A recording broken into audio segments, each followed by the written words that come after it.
मोनसे गिदिर खौरां गारि सालायग्रा आरो गारिनि बिगोमाफोरनि थाखाय मोनसे गिदिर खौरां जौ लोंनानै गारि सालायग्राफोरनि थाखाय गोदान नेम खान्थि फैदों।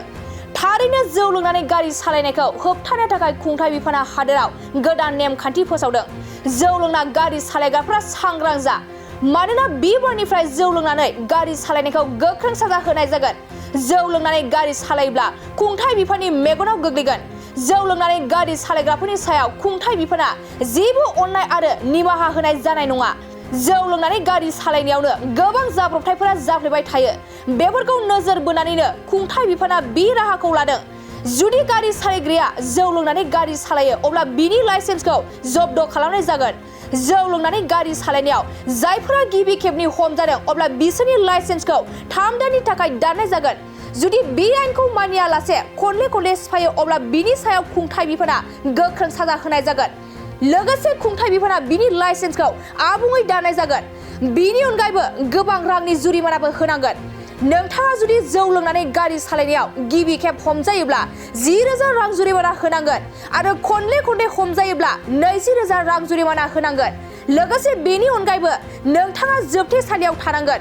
लोगोसे पुनेनि हान्था मेला बिफाना सिगांनिफ्रायनो जौ लोंनानै गारि सालायग्राफोरनि बेरेखायै बे राहाखौ लाखाबाय।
मोनसे फोसावथाय नोंथांमोननि थाखाय मोनसे गोजोनथाव खौरां लानानै फैदों।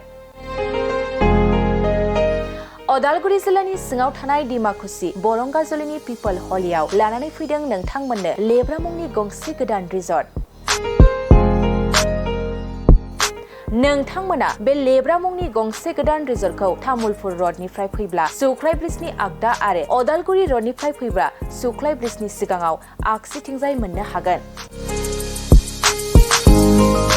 लेब्रा मुंनि गंसे गोदान रिजर्टआ नोंथांमोननो गोसोबायदि सुबिदा खालामनानै होनाय जादों। नोंथांमोना बे लेब्रा रिजर्टआव बर'नि गासै जाग्रा जामुंखौनो मोननो हानायजों लोगोसे बेवहाय नोंथांनि सुबिदा बायदि अर्डार खालामनानै जानो हागोन। जुदि नोंथांमोना तामुलपुरनिफ्राय अदालगुरिसिम थांनाय समाव ओंखामजों लोगोसे बायदिसिना जालांनो गोसो दंब्ला नैबे 8638879656 जानबुं नम्बराव कल खालामनानै सिगांग्रो अर्डार खालामहरनो हागोन।